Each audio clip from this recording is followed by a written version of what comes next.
Imagine a moment when you realize you can no longer pretend. The conversations you used to handle just fine now feel suffocating. The environments where you've always been start to weigh heavy on your chest. The life you've built begins to feel like a prison made of other people's expectations. You're not depressed, you're awakening. And with this awakening comes a slow, inevitable rejection of everything that isn't genuinely you. Carl Jung spent his entire life documenting this process. He observed thousands of people transforming spiritually and noticed something profound. Genuine spiritual growth doesn't happen through dramatic declarations or sudden changes. It happens through gradual release, a slow abandonment of patterns that once felt like survival but now feel like suffocation. Today we're going to explore 7 things Jung observed that highly spiritual people slowly, almost involuntarily, stop tolerating as they awaken. But before we continue, I need to ask you something. Don't leave yet. Don't jump to the next video. Don't lose focus. What I'm about to reveal in the next few minutes could completely change how you understand your own awakening. But it only works if you stay present, if you truly listen, if you allow this to resonate. So do this. Take a deep breath. Turn off notifications. Stop multitasking. Stay with me here, because what comes now might be exactly what your soul needs to hear. These 7 things I'm going to share aren't conscious decisions at first. They're more like allergic reactions to inauthenticity that grow stronger as your spirit becomes clearer. You don't wake up one day deciding to stop tolerating these things. You wake up one day realizing you already have. If you've been feeling like you can no longer engage with life the way you used to, like you've become incompatible with normal existence, this is why. Your spirit is slowly rejecting everything that isn't aligned with your truth. And according to Jung, this rejection isn't just inevitable, it's essential for your transformation. The first thing highly spiritual people slowly stop tolerating is superficial conversations, not because they decide to stop, but because something shifts in their psychological structure that makes small talk physically uncomfortable. Imagine you've spent your whole life eating sugar and suddenly your body develops an intolerance. That's what happens spiritually. The shallow conversations you used to handle start making you feel nauseous. Jung saw this in patient after patient. As they developed spiritually, they reported a strange discomfort in situations where they used to make small talk. A man who had always been the social guy at parties suddenly felt nauseous when trying to talk about the weather. A woman who built her career on networking started breaking out in a cold sweat every time someone asked how her weekend was. It's not rebellion, it's evolution. Here's what's really happening. As you develop spiritually, you begin to access what Jung called your true self, your authentic core that exists beyond the ego. This self can no longer waste energy on superficialities, because it realizes that time is finite and depth is hunger. It's like a plant that found underground water. It can no longer be satisfied with droplets on the surface, but the process of stopping tolerance is slow and often painful. You'll find yourself at a party about to ask about someone's work, and suddenly you can't. The words get stuck. Your body rebels. You might even start sweating. It's not social anxiety. It's your authentic self refusing to participate in the performance. One of Jung's patients described it perfectly. I used to be able to talk about any nonsense for hours. Weather, sports, celebrity gossip. Now when someone starts with that stuff, it's like my soul hits an emergency brake.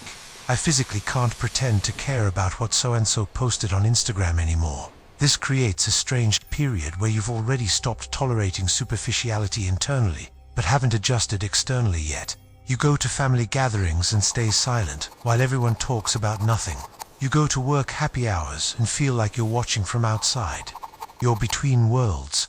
You can no longer tolerate the shallow, but you haven't found your depth people yet. But here's the beautiful part, Jung documented. As tolerance for superficiality dies, something else is born. An insatiable hunger for truth, a need for conversations that touch bone, dialogues that reach the marrow. You stop asking what people do and start asking who they are. You stop talking about the weather and start talking about what keeps you awake at night. You stop tolerating the shallow because you've discovered the ocean. And then you realize, conscious solitude is better than superficial company. Authentic silence is more nourishing than empty conversation. If this just made sense to you, if you just recognized yourself in this pattern, do this. Like this video now, and subscribe to the channel, because what's coming in the next few minutes goes even deeper, and you'll want access to all the content we create about conscious awakening. Hit that subscribe button, and let's continue. The second thing spiritual people slowly stop tolerating might shock many. Low vibration environments, not metaphorically, literally, energetically, viscerally. Jung discovered that as people develop spiritually, they go through something that seems like a paradox. They become more energetically open, while simultaneously becoming less tolerant of certain energies. It's as if spiritual awakening comes with a new sensory system. Suddenly you can feel things you couldn't feel before. The unspoken tension in a room, the fakeness hidden beneath smiles, the repressed anger vibrating under politeness. And once you feel it, you can't unfeel it. Here's what's happening. As your consciousness expands, you become energetically porous. The boundaries between you and your environment become more permeable. You begin to absorb the energetic quality of the spaces you occupy. Before, you could enter a toxic environment and feel nothing beyond vague discomfort. Now you enter and your stomach turns, your chest tightens, your head starts throbbing. It's not psychosomatic, it's real.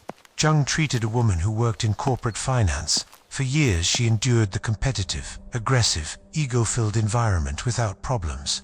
After going through a spiritual awakening through personal loss, she returned to the same office and literally couldn't breathe properly anymore. She described it to Jung. It's like the air changed. I walk into that building and feel like I'm being covered by invisible slime. The aggression, the fakeness, the fear disguised as confidence. I didn't feel any of this before.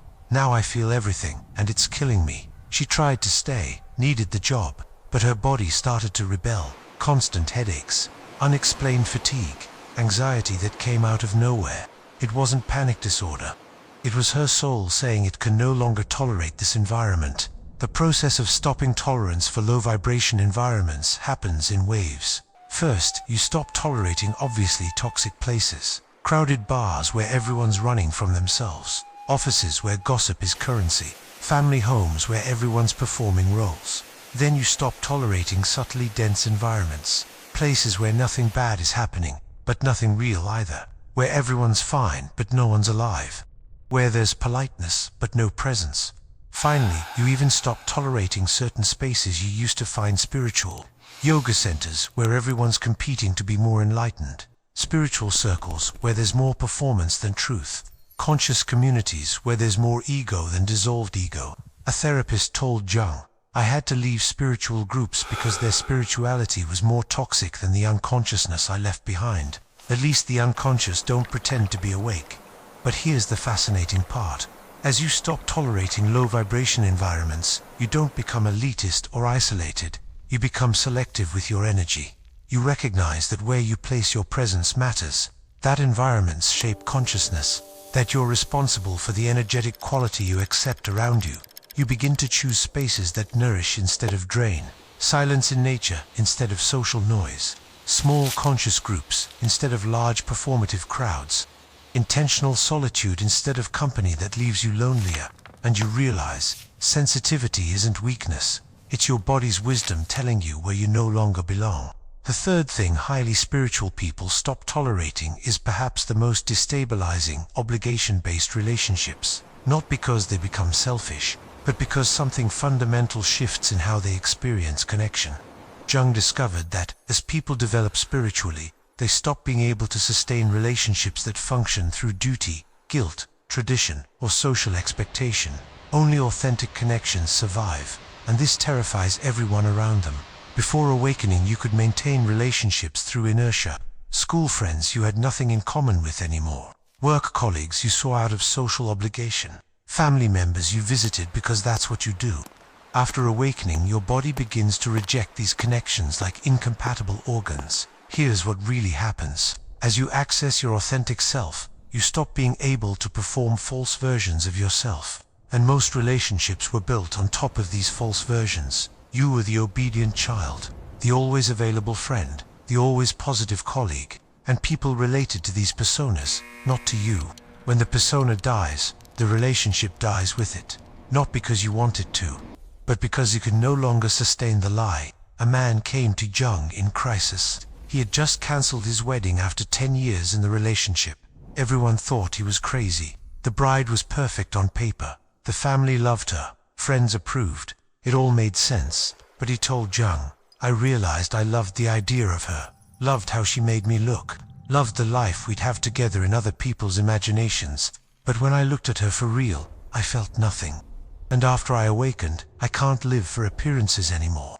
I'd rather be alone for real than accompanied by a lie. This is the brutal paradox. The more authentic you become, the fewer people can keep up. Not because you changed for the worse, but because you changed to the real. And the real scares those still living the facade. The process of stopping tolerance for obligatory relationships is slow and often painful. First, you start canceling social events you used to attend out of obligation. Then you stop responding to messages from people who only reach out when they need something. Then you start reducing contact with friends who only complain but never change. Finally, and this is the hardest, you start setting boundaries with family. A woman described to Jung, my mother always called me 3 times a day, not because she wanted real connection, but because she needed constant validation. I always answered because she's my mother. After awakening, I simply can't anymore. It's not anger. It's that my body refuses. My soul says no. And I'm learning to listen to my soul instead of obligation. As you stop tolerating obligatory relationships, something painful but liberating happens. Many people leave your life, and you discover it's okay. That conscious emptiness is better than false fullness. That a few real ones are worth more than many performative ones. You stop collecting people and start cultivating connections.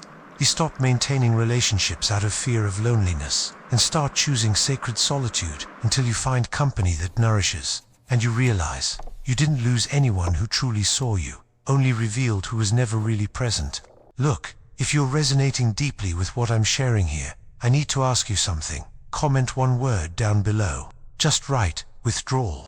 This helps me understand how many people are experiencing exactly what I'm describing. And I'll know you're on this journey too. That you're not alone in this. Comment withdrawal now. And let's continue because the next 4 things go even deeper. The 4th thing highly spiritual people stop tolerating is perhaps the most subtle but most penetrating. Unconscious consumption. Not just food, but media, information, entertainment, even relationships consumed as distraction. Jung discovered that spiritual awakening creates an acute sensitivity to what you allow into your system. You begin to realize that consciousness isn't just what you think, it's what you consume, and you stop tolerating anything that numbs instead of awakens. Before you could scroll Instagram for hours without thinking, watch series to turn off your brain, eat fast food without feeling anything, consume news as entertainment, swallow other people's opinions as if they were your own. After awakening, you begin to feel the weight of everything you consume, as if each image, each word, each bite of information has mass, and too much mass pulls you down. Here's what's happening. As your consciousness refines, you realize there's no neutral consumption. Everything that enters you transforms you. Every video watched, every conversation heard, every food eaten, every thought. You're literally building your consciousness from what you consume. And suddenly you become brutally selective. Jung treated a journalist who lived consuming news 24 hours a day. It was his job. But after a spiritual awakening, he started feeling physically ill every time he read the news. He described, "It's not that I became alienated. It's that I realized 95% of news is just emotional pornography. Terror, outrage, fear, sold as information. I was feeding my consciousness toxins and calling it being informed." He didn't stop caring about the world. He stopped letting the world be filtered through media designed to keep him anxious and addicted. The process of stopping tolerance for unconscious consumption happens in layers. First, you stop tolerating obviously toxic content, gossip, drama, emotional pornography disguised as news. Then you stop tolerating subtly dense content, entertainment that only serves to fill emptiness, social media that simulates connection but delivers isolation, information that inflates the ego but doesn't nourish the soul. Finally, you even stop tolerating certain consumption that spiritual culture approves. Self-help books that are just ego congratulating itself.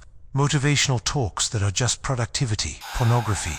Spiritual content that makes you feel superior instead of humble.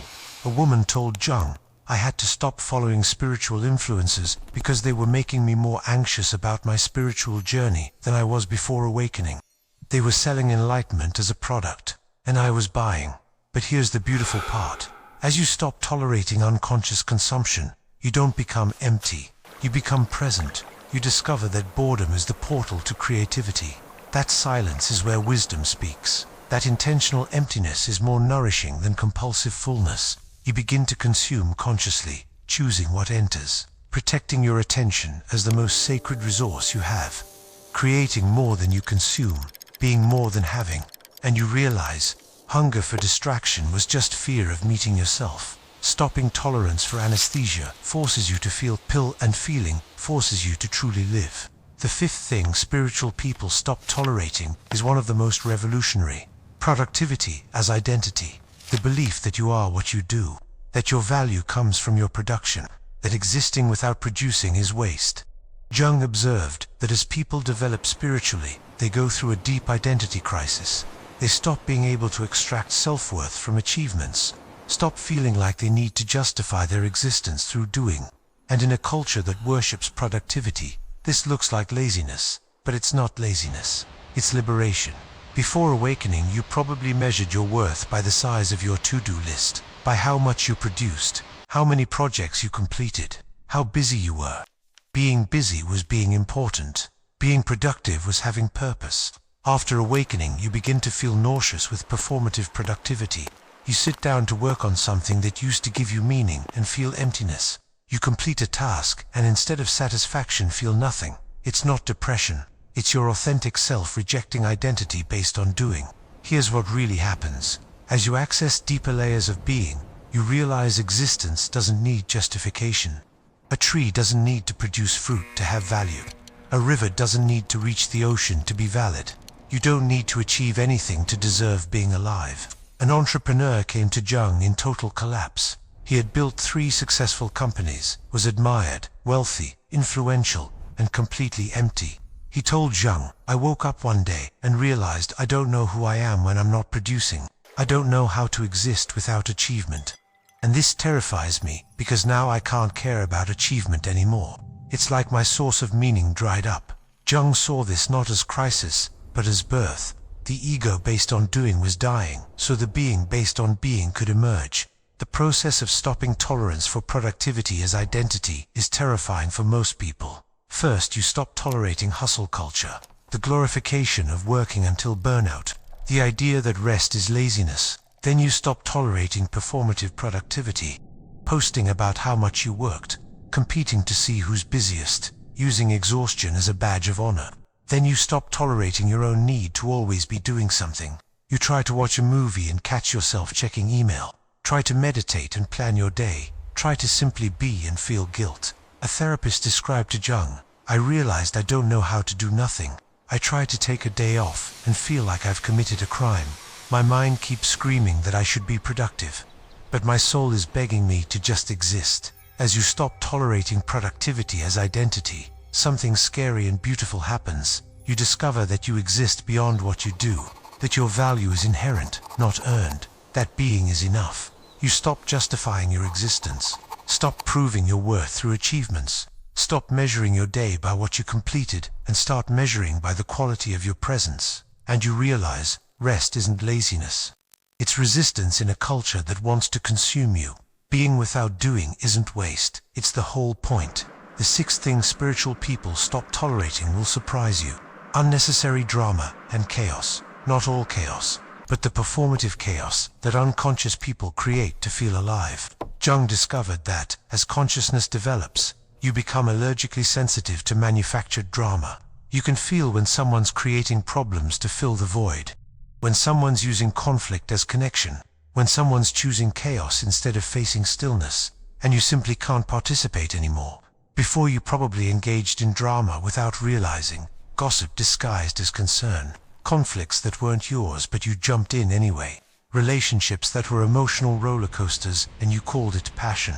After awakening, you begin to see drama for what it is: distraction from self, escape from personal responsibility, addiction to intensity because presence is scary. Here's what's happening. As you develop inner peace, outer chaos becomes unbearable, not because you became fragile, but because you discovered something more valuable than drama could ever offer. Stillness that nourishes, silence that heals, peace that lets you hear your soul. A woman came to Jung after finally leaving a 10-year relationship. She said, "It's not that he was abusive in the traditional sense, it's that everything was drama. Every conversation became an argument. Every day had a crisis, and I realized he needed the chaos. Without drama, he didn't know who he was. I used to enter the game. After I awakened, I simply couldn't anymore. My nervous system refused." She didn't judge him.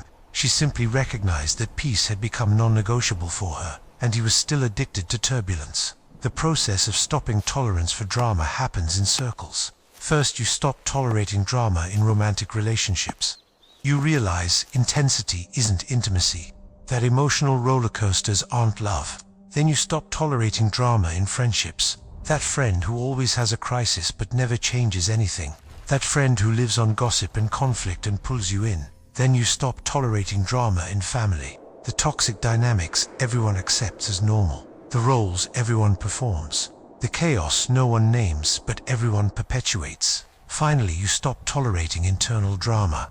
Those voices in your head creating problems that don't exist. That anxiety manufacturing catastrophes. That addiction to worry that makes you feel like you're doing something. A therapist described to Jung, "I realized half my clients don't want to solve their problems. They want validation to continue in them. They're addicted to the drama of their stories. And I can't feed that anymore. Now I only work with people who truly want peace." As you stop tolerating drama, you don't become disconnected from life. You become connected to what matters. You realize most chaos is avoidable. That peace isn't passivity. That choosing stillness in a culture of drama is revolutionary. And you discover, drama was just fear of feeling emptiness. Chaos was distraction from meeting yourself. Peace isn't absence of problems. It's presence with what is. The seventh and final thing highly spiritual people stop tolerating might be the most liberating of all. Energy-draining people. Not bad people, but people whose presence leaves you exhausted, whose needs are bottomless pits, who use you as an emotional battery without reciprocity. Jung observed that spiritual awakening comes with an acute perception of energy flow. Suddenly you can feel when someone's sucking your energy, when someone's feeding off your light, when someone's using you as emotional support but never offering anything back, and your body begins to reject these interactions like poison. Before, you probably didn't even notice. You'd talk with certain people and leave feeling drained but didn't know why. You'd spend time with family and need days to recover but thought it was normal. You had friends who only showed up when they needed something but you stayed available. After awakening, you feel everything and can't ignore it anymore. Here's what really happens. As your energy refines, you become sensitive to energetic vampirism, not necessarily in a mystical way, but in a visceral way. You feel your vitality being drained, your brightness being dimmed, your peace being disturbed. A doctor came to Jung in total burnout. He loved helping people, but he had certain patients who left him completely exhausted. It wasn't the difficult cases, it was the ones who seemed to suck his energy endlessly. He described to Jung, "There's a difference between patients who come seeking healing and patients who come seeking energy. The first nourish you even when it's difficult. The second drain you even when it's easy. And after I awakened, I can feel the difference in my body. I literally feel my energy being pulled." Jung taught him something revolutionary.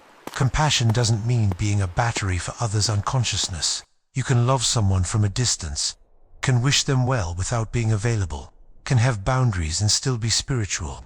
The process of stopping tolerance for energy vampires is one of the hardest because it comes with massive guilt. First, you stop tolerating obvious drainage. People who only call to complain, who only show up when they need something, who turn every conversation into free therapy. Then you stop tolerating subtle drainage. People who don't technically do anything wrong, but whose presence leaves you exhausted, whose emotional needs are infinite, who leave you feeling responsible for their happiness. Then you stop tolerating even well-intentioned drainage. Family who loves you but drains you. Friends who care but have no reciprocity. Relationships where you always give more than you receive. A therapist described her transformation. "I spent my whole life being the person everyone sought when they needed someone. I took pride in that. until I realized no one asked how I was. No one offered to listen to me. No one held space for me. I had become everyone's emotional dumpster, and my soul said, enough. As you stop tolerating energetic vampirism, something beautiful emerges. You discover that protecting your energy isn't selfishness, it's spiritual responsibility. You can't give what you don't have, can't illuminate others if your light is out, can't sustain anyone if you're collapsing. You begin to choose reciprocity, relationships where energy flows both ways. People who nourish you as much as you nourish them, connections that leave you fuller, not emptier, and you realize, saying no to those who drain is saying yes to those who nourish. Boundaries aren't walls, they're bridges only those who respect them can cross. As we reach the end of this journey through the 7 things highly spiritual people stop tolerating, Jung would want you to understand something crucial. This stopping tolerance isn't loss, it's liberation. Each thing you release creates space for something more authentic to emerge. When you stop tolerating superficial conversations, profound connection emerges. When you stop tolerating dense environments, peace emerges. When you stop tolerating obligatory relationships, true love emerges. When you stop tolerating unconscious consumption, presence emerges. When you stop tolerating productivity as identity, being emerges. When you stop tolerating drama, serenity emerges. When you stop tolerating energy vampires, vitality emerges. The process is slow because it's not just behavioral change, it's death and rebirth of identity. You're not just stopping tolerating habits, you're stopping tolerating who you thought you were, and that takes time, courage, and enormous compassion for yourself. Jung observed this process usually takes years, even decades. You'll stop tolerating and go back, release and grab again, let go and pick back up. This isn't failure. It's the spiral nature of growth. Each time you return to an old pattern, you're a little less attached. Each time you grab again, your grip is a little looser. If you're in this process of slowly stopping tolerance, Jung would want you to know, you're not losing yourself, you're finding yourself. Each release is a revelation. Each letting go is a coming home. The things you're stopping tolerating needed to be fully experienced before being released.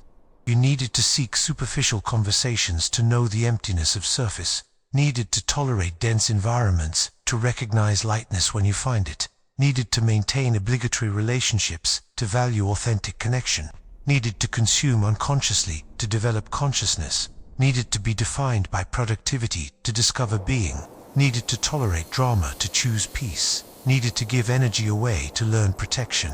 This isn't a process you can rush or force. Stopping tolerance happens in its own time, in its own way. Your job isn't to stop tolerating faster, but to be present with what's falling away. Notice what's dying, grieve what's leaving, celebrate what's being born, and remember, you're not alone in this. Around the world, souls are awakening, and slowly stopping tolerating the same things. We're all discovering that spiritual growth isn't about adding more, it's about releasing what was never true. It's not about becoming someone new. It's about stopping tolerating being someone you never were. Each thing you stop tolerating is a piece of armor falling, revealing the sacred vulnerability underneath, the softness that was always there, the you that never needed defense because it was never attackable. Jung would say you're going through what he called individuation, the process of becoming who you really are, not by adding masks, but by removing all of them, one by one, slowly, painfully, beautifully. And what remains when all masks fall? Not emptiness as you feared, but fullness like you never imagined. Not loneliness, but wholeness. Not loss, but finding. You discover that stopping tolerance doesn't leave you with less, it leaves you with you. And you are enough. You always were. The 7 things you stop tolerating are just symptoms of something bigger. You're stopping tolerating living out of alignment with your truth. Stopping tolerating betraying your soul to please the world. Stopping tolerating dimming your light to fit in small spaces. You're slowly, inevitably, becoming free. And freedom is scary, because freedom means total responsibility. No one left to blame, no more excuses to hide behind, no more patterns to define you. Just you, raw, real, whole. This terrifies the ego, which spent its whole life building protective structures.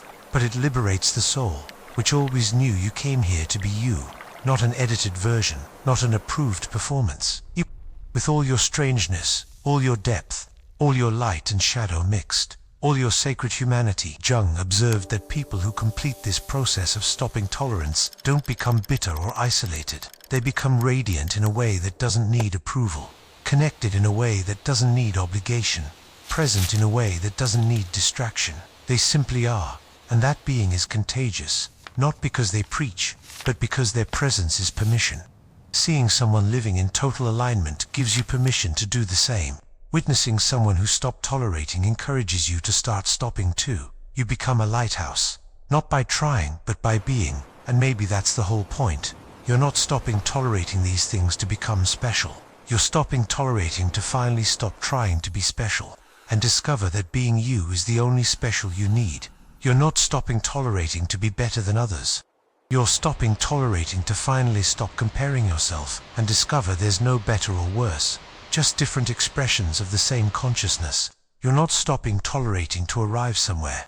You're stopping tolerating to finally stop running and realize you're already where you always needed to be, here now, you. The 7 things spiritual people stop tolerating aren't rules, they're signs, markers on the path, reminders that you're awakening, growing, evolving. And evolution isn't linear, it's spiral. You'll revisit the same patterns at different levels. We'll stop tolerating, relapse, stop again, each time a little deeper, each time a little more real. This isn't failure, it's the way. Jung would say, be gentle with yourself in this process. You're doing something most people spend their whole lives avoiding. You're waking up. You're choosing truth over comfort, authenticity over acceptance, you over everyone. And that's the bravest thing you could do. If this journey resonates with you, if you're recognizing your own stopping tolerance in these patterns, subscribe to this channel now. Be part of our growing community of awakening souls. Hit that notification bell so you don't miss our daily dives into the spiritual journey, because this path becomes lighter when we walk together, when we know we're not alone in the process of slowly, courageously, stopping tolerating everything that isn't true. And share in the comments, what are you stopping tolerating? Which of these 7 things resonated most deeply? Your story might be exactly what someone needs to hear today. One person's courage lights another's courage. Always remember, stopping tolerance isn't giving up. It's waking up. It's not losing. It's finding. It's not being alone. It's finally meeting yourself. And you are everything you've always been looking for.